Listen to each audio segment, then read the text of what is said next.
Assalamualaikum warahmatullahi taala wabarakatuh. Teman-teman, ada sebuah isu yang berkeliaran di media sosial perihal sikap-sikap hari ini PBNU yang kita tahu menjadi sebuah fakta diketahui oleh publik terkait dengan kebijakan yang mengeluarkan pengurus struktural NU karena dianggap melanggar beberapa aturan-aturan main di dalam organisasi struktural NU baik di tingkat PW maupun di tingkat PB.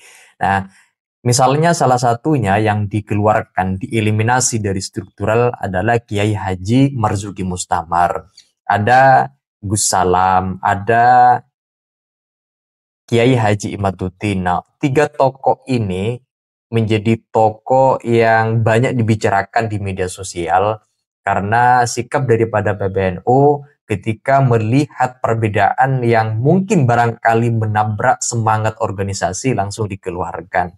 Nah, mengapa pertanyaannya, mengapa PBNU langsung memecat pengurus-pengurus NU yang potensial, yang punya pemikiran kritis, yang punya daya analisa yang dalam, bahkan punya pemerhati tersendiri terhadap gerakan-gerakan, misalnya adalah gerakan isu-isu tentang nasab, gerakan pendawiran, dan lain sebagainya. Tapi justru kemudian hal itu semua dieliminasi dari kepengurusan struktural. Nah, untuk itu teman-teman, mari kita simak sebuah diskusi yang disampaikan, statement yang disampaikan oleh Dr. Ribut Nurhuda terkait dengan PBNU hari ini dan masa depan PBNU kalau misalnya punya sikap-sikap yang demikian yang selalu dikedepankan di dalam ketika melihat pengurus yang berbeda langsung dikeluarkan.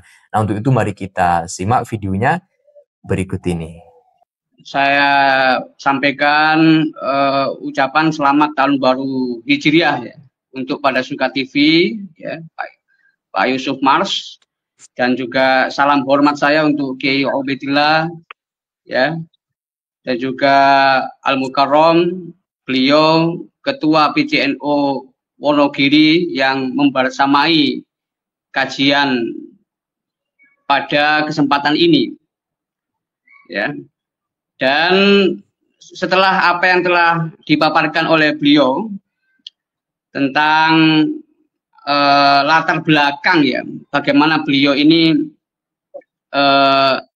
semacam tidak disetujui oleh pusat, oleh PBNU. Ini sebenarnya fenomena yang tidak bisa lepas dari fenomena-fenomena sebelumnya, dari mulai pemecatan Gus Salam di PBNU, pemecatan Yai Marzuki di PWNU, termasuk ya pemecatan Kiai Imad juga,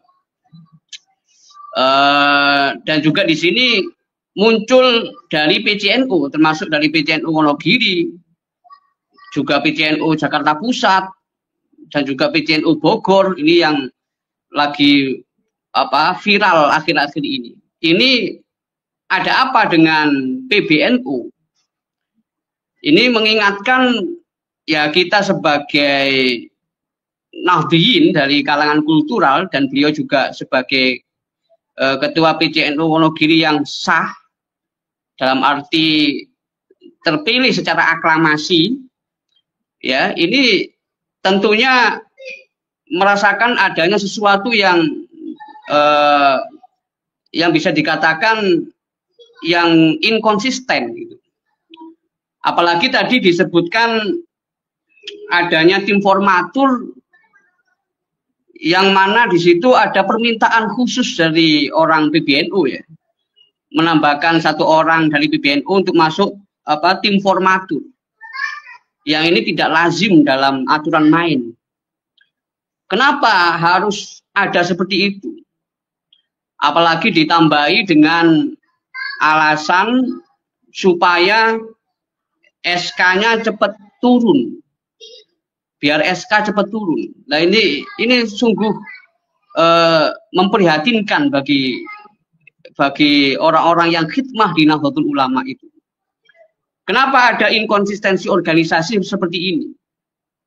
Dari pilar atau rukun NU sebagai organisasi, ya, yang dari segi jamaah atau NU kultural, kemudian adanya tujuan bersama, kemudian adanya kepemimpinan dan kepengurusan, dan yang keempat adanya aturan main yang disepakati bersama.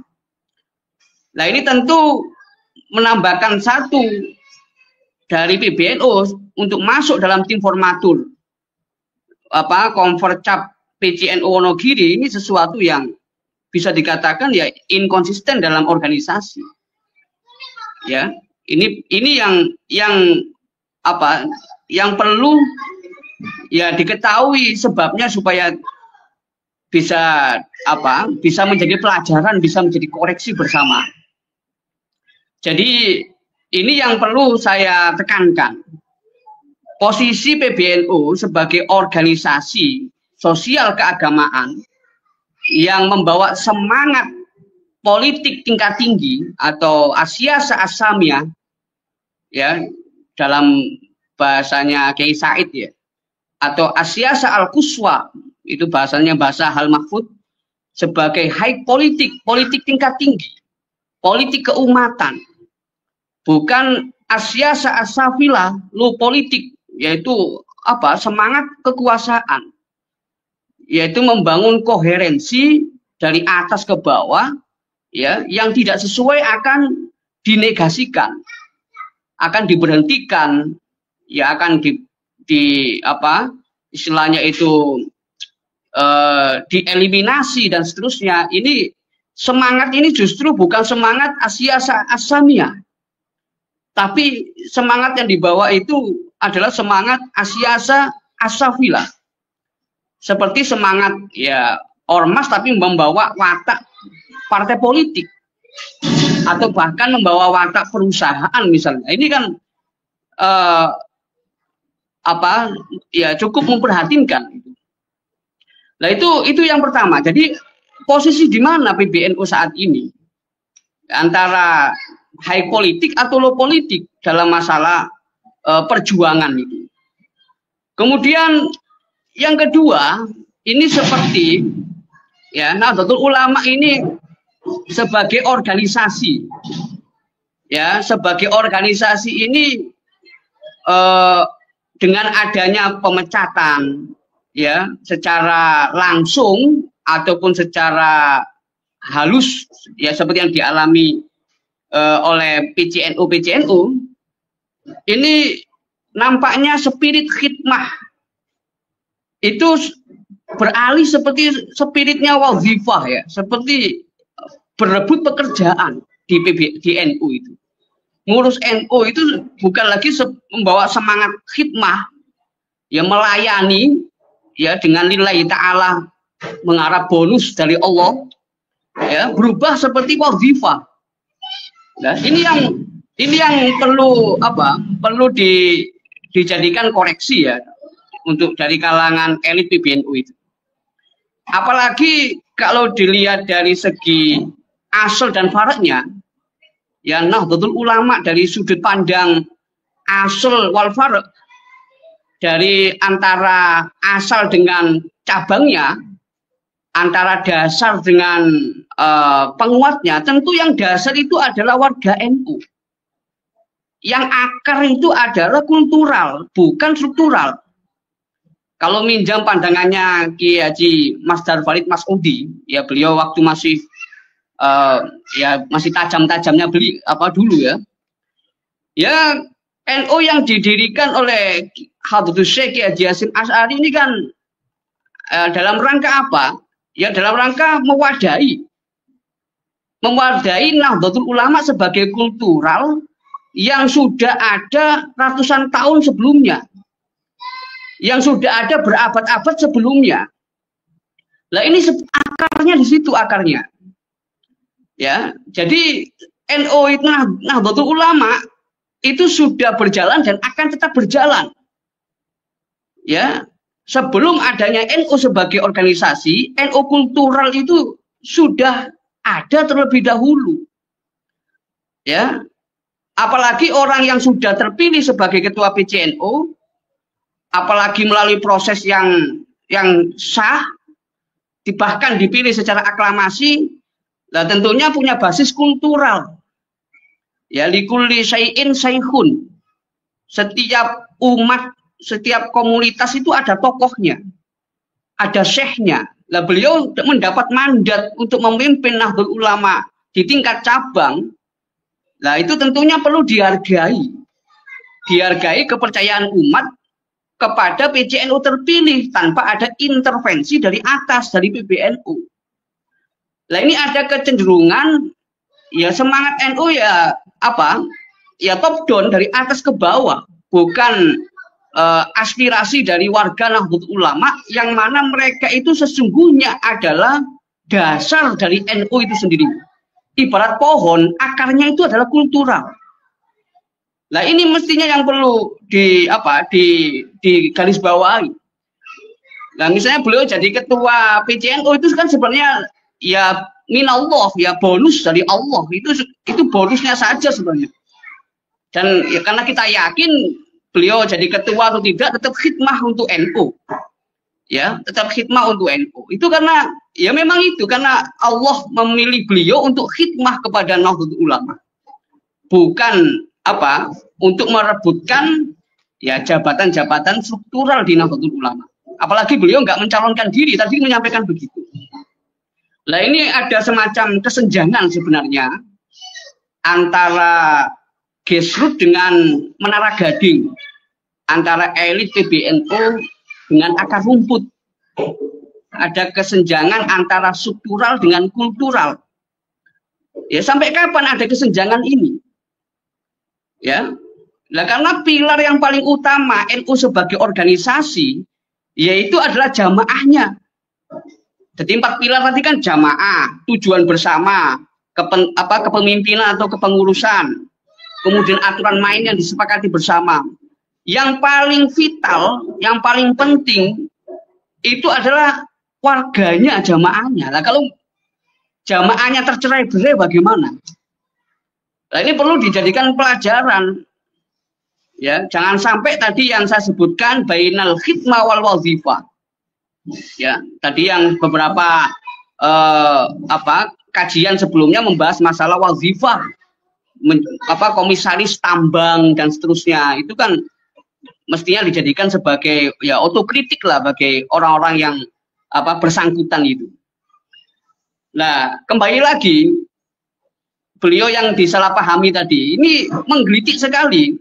Yang masalah Jatman ingin memberikan pengawalan, bahkan mengasih makan, kemudian ya dengan tendensi tertentu dianggap ya ingin mengganggu, mengepung dan sebagainya. Ini yang istilahnya persepsi yang dianggap kebenaran. Makanya tradisi tabayun itu sudah mulai luntur, ya. Tradisi tabayun sudah mulai luntur. Jadi kembali lagi, ya, saya kalau melihat semangat dari perjuangan Wonogiri itu ya dari mulai membela warga NU dari hegemoni Ba'alawi, ya itu luar biasa. Mengamalkan prinsip la tadzlimuna wa la tudzlamun. Jangan menzolimi dan jangan mau dizolimi. Masa warga NU tidak boleh menzolimi, tapi kita rela untuk dizolimi. Nah, ini mestinya ya kalau Wonogiri berjuang misalnya masalah nasab, sampai-sampai ada stigma yang tidak dikehendaki oleh pengurus Jatman, ya karena misalnya disebut anti Ba'alawi.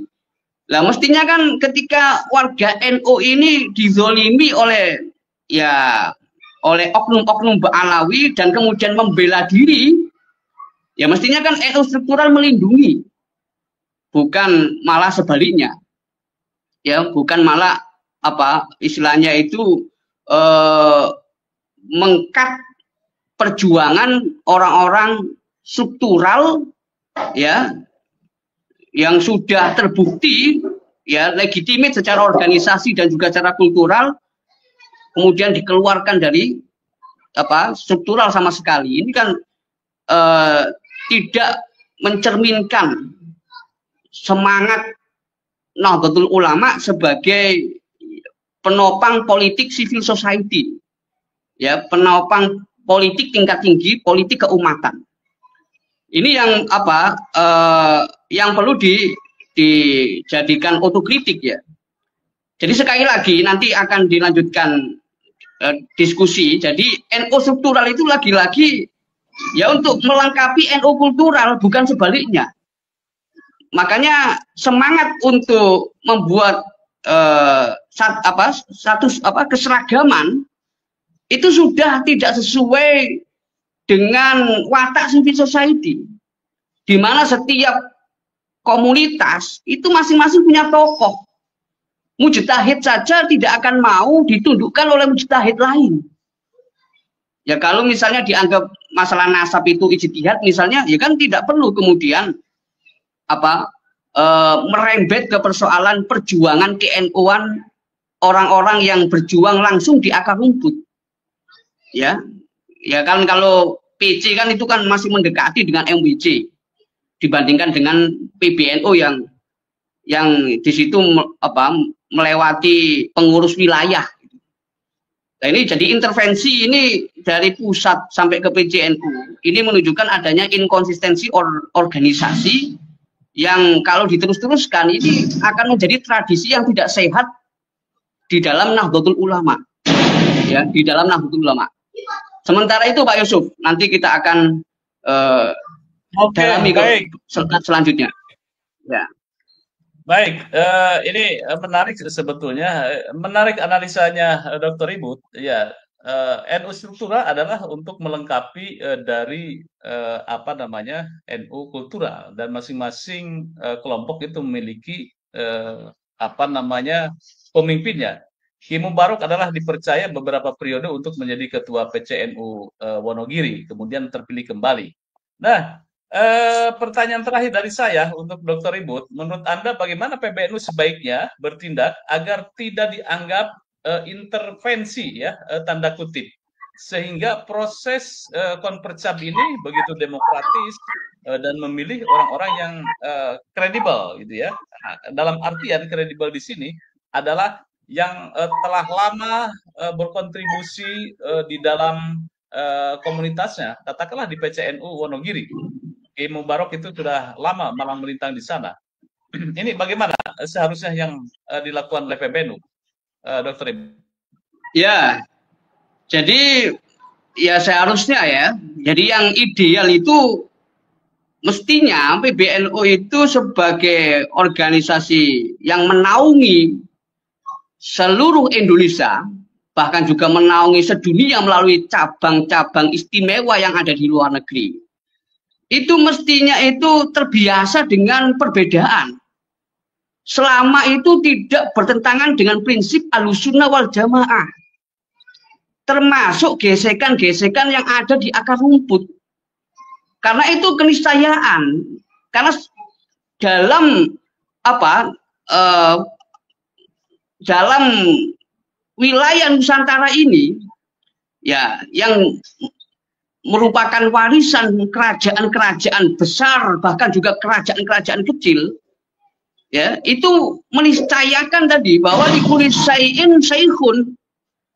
Setiap komunitas itu ada tokohnya, dan tugas PBNU itu adalah menyatukan, menjumlah potensi-potensi yang ada supaya menjadi kekuatan. Bukan disamakan dalam satu pendapat. Ya, bukan disamakan dalam satu pendapat. Misalnya pro Ba'alawi dan tidak yang kontra Ba'alawi misalnya. Ya, entah beliau ini jadi pengurus Laskar Sabilillah, PWI dan sebagainya, itu soal lain. Yang penting dalam masalah tujuan bersama itu tetap dilaksanakan. Ya, karena beliau itu kader. Ya, bukan politisi yang tiba-tiba jadi orang NU yang kemudian tiba-tiba memimpin organisasi NU, tidak. Beliau berangkat dari akar, membumi. Nah, yang membumi jangan dicabut. karena yang di atas, yang elit belum tentu membumi, ya, belum tentu bisa mengakomodir aspirasi dari bawah, bahkan mengakomodir ulama-ulama yang ada di bawah, yang inspirasi mereka itu layak untuk ditampung, ya. Jadi inilah peran kiai membangun peradaban itu, menjadikan Islam sebagai inspirasi bukan sebagai aspirasi. Ya, kalau aspirasi kan itu seolah-olah diseragamkan semuanya. Nah, ini tidak cocok dengan watak Nahdlatul Ulama. Ya, jadi kembali lagi, sebelum ada ya warga Nahdiyin yang kultural itu, mereka semuanya itu merupakan umat Islam yang sudah menjalankan perjuangan warisan Rasulullah. Ya, dalam konteks Indonesia ya perjuangan warisan Wali Songo. Jadi jangan sampai tradisi memberhentikan, menegasikan, memecat dalam tanda kutip itu berkelanjutan, karena itu akan memperkuat dikotomi antara struktural dan kultural. Ya, mungkin ini perkataan yang dianggap nggak masuk akal. Tapi kalau nanti fakta itu berkata demikian, ya itu akan merugikan Nahdlatul Ulama sendiri sebagai organisasi. Ya, itu Pak Yusuf.